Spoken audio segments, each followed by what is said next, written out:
Welcome, students. In this video, we're going to study random variables.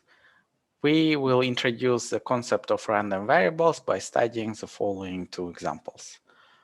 Let's say your experiment consists of choosing a student at random from our class. Let's say there are 5 students, A, B, C, D, and E. So these 5 students comprise our sample space S. Let's say an outcome of your experiment is the student A. We are going to record his height.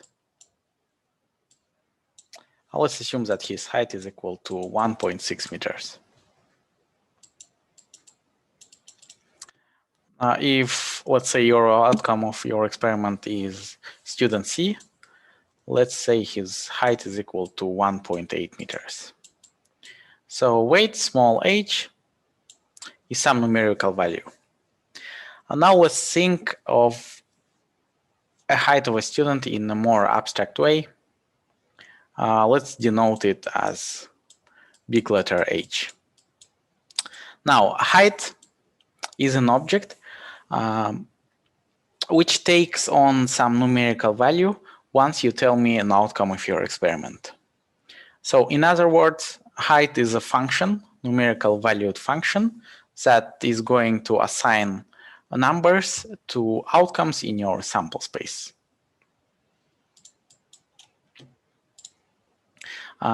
So h height is a function, meaning that two different elements in your domain can be assigned to a single value in your range. In other words, if an outcome of your experiment A is a student with a height of 1.6 meters, we could also have another student in our class, let's say a student E with the same height of 1.6 meters. Now let's take a look at the following general definition of a random variable. So random variable is a function that assigns numerical values to different events in a sample space. Now, it's a numerical valued function, meaning that there are two types of random variables: discrete and continuous.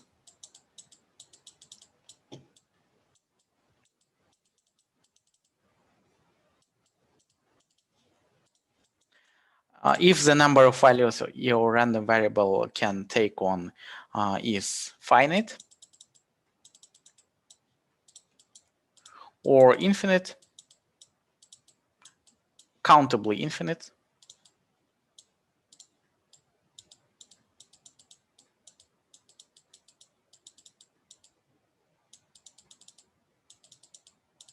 then your random variable is discrete. In the case when your random variable can take on infinite different values, then your random variable is continuous. Random variables, so we have already seen an example of a continuous random variable in our previous example when we were working with the heights of students. So h here is a continuous random variable. Now let's take a look at a different example where we'll have discrete random variable. Random variables could also help us greatly by reducing our sample space in the following way. Let's assume that you are testing a new drug and you want to find how different people will be allergic to it. Let's say your experiment consists of selecting a sample of 8 patients from a general population and measuring which patient will be allergic to your new drug. So we can represent an element in our sample space as an ordered sequence of length 8. So let's say of a sequence of a type yes, yes, no, no, and so on.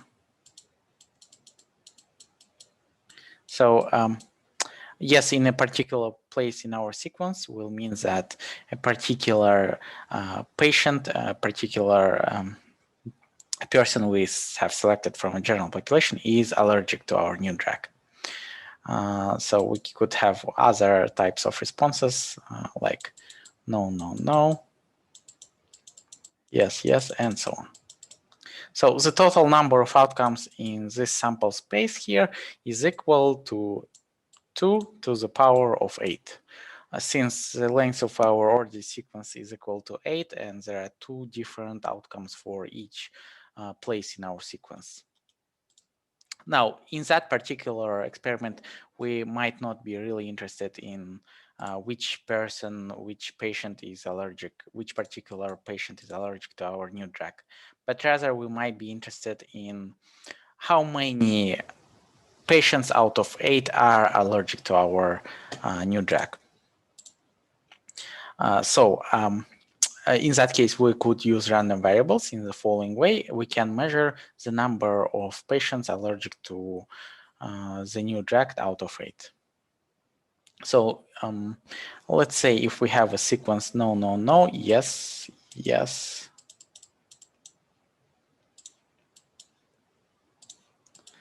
no, and yes. So there are 4 yeses. So there are 4 patients that are allergic to our new drug. And this particular outcome in our sample space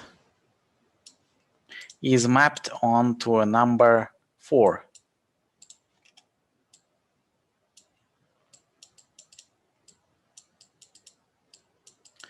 And function, let's call it big X, and function X is a random variable that is going to count the number of patients allergic to the new drug. So a case where we have an outcome in our sample space where we have all yeses. This outcome in our sample space will be mapped onto a number 8. Now, our random variable X can take on 9 different values ranging from 0, where none of our patients are allergic, to 8, where all patients are allergic to the new drug. So X can take on only 9 different values compared to 2 to the power of 8 different outcomes in our original sample space. And X can take on 9 different discrete values, meaning that this is a discrete random variable. We will start by studying discrete random variables. Definition for discrete random variables, more specific one is given here. So function whose domain is a sample space and whose values form a finite or countably infinite set of real numbers is called a discrete random variable. We denote random variables by uppercase letters X or Y, often X or Y. So notation is following. For random variables is X for the name of your random variable, or Y, the more common one too. And small x is a specific particular value of your random variable, or small y. So in our example here with students, big H is the name of our random variable for height, and small h is a particular value for our random variable.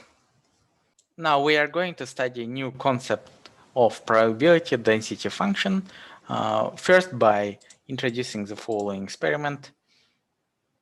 Let's say our experiment consists of choosing at random 1 out of 5 parents, denoted by A, B, C, D, and E. And also we are going to ask them the number of kids they have. Let's say parent A has 1 kid. Say parent B has 2 kids. Parent C has, let's say, 4 kids. Parent D has 2 kids too. and parent E has 3 kids.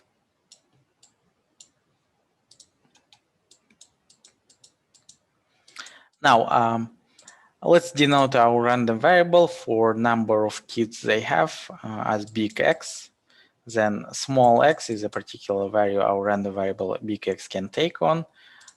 So x is equal to 4 is a specific value, one specific value of our random variable x. Now, when we studied probability function, if you remember, a probability function is a function that was assigning some numerical values, some real values for outcomes in our experiment. Now we need similar function, probability function, for our random variable x. That is going to tell us what is the probability that our random variable x is equal to some particular value. So we need probability function that is going to tell us what is the probability that our random variable x for number of kids is equal to 2, for instance. Now, this function is known as probability density function, or in a case when we are working with discrete random variables, known as the probability mass function. So let's assume that all outcomes in our experiment here are equally likely, so the probability of each outcome here is equal to 1/2. I mean 0.2.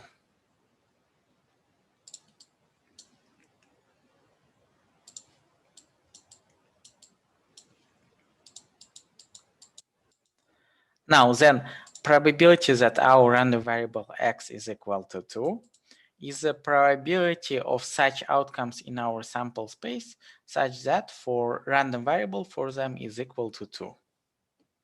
So this is a probability of outcomes in our sample space S. Let's denote that by small s, such that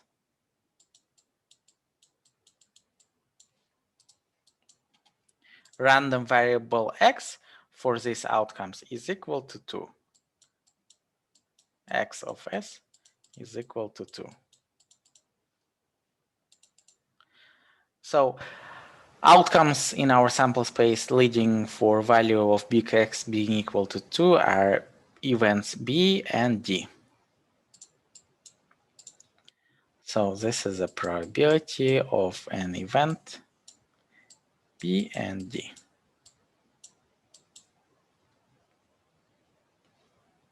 So if all these outcomes here are equally likely, then probability of random variable x being equal to 2 is then equal to 0.4.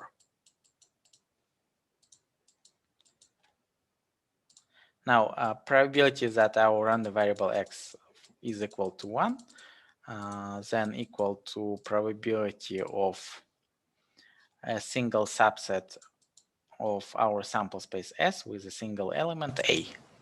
Only one parent has one kid, has only one kid.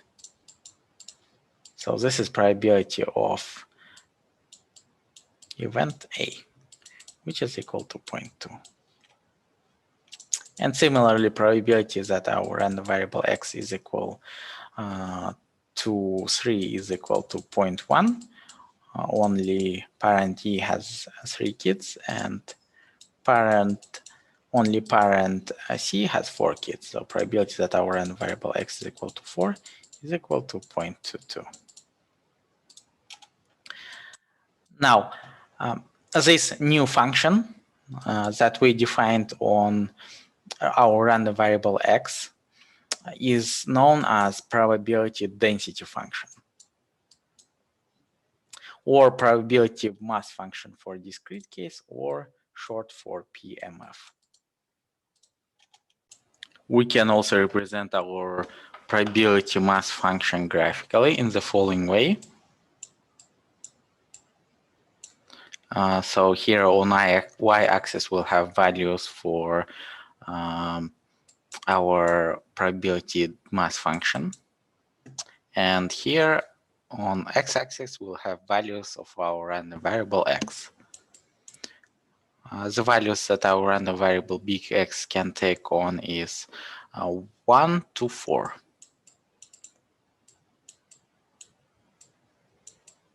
And as we have already calculated, probability that random variable X takes on a value of 4 is given by 0.2. Probability that random variable X is equal to 3 is also 0.2. So it is equal to 2 is equal to 0.4. And 0.2 for value of X is equal to 1. So these values here can be represented as a point masses, and by this reason here, for discrete case, the probability density function is also called as probability mass function. Now, a few other things to notice. Let's take a look at the properties.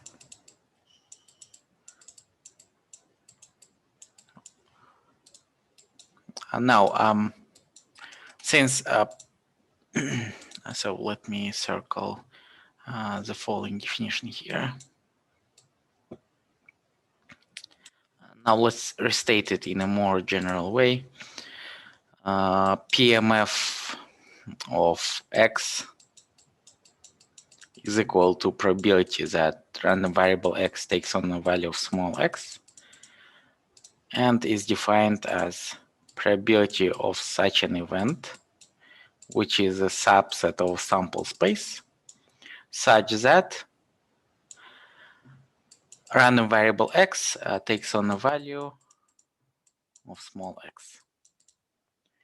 A random value of such an event takes on a value of small x. Now this is more precise general definition for probability density function in a case when our random variable X is discrete. Now, since the probabilities of these events here are always non-negative, we have the following property, that probability of our random variable taking on some value small x should also be non-negative. Other property is probability probability of the sum of all these events here comprising our sample space. The sum of these probabilities is equal to 1, meaning that the probability that random variable X takes on of all its possible values should also be equal to 1. Following, we have the following property. Probability, the sum over all x, all values of small x, of our probability mass function should be equal to 1. As it is confirmed in our simple example here, 0.4 plus 0.2 plus 0.2 plus 0.2 is equal to 1.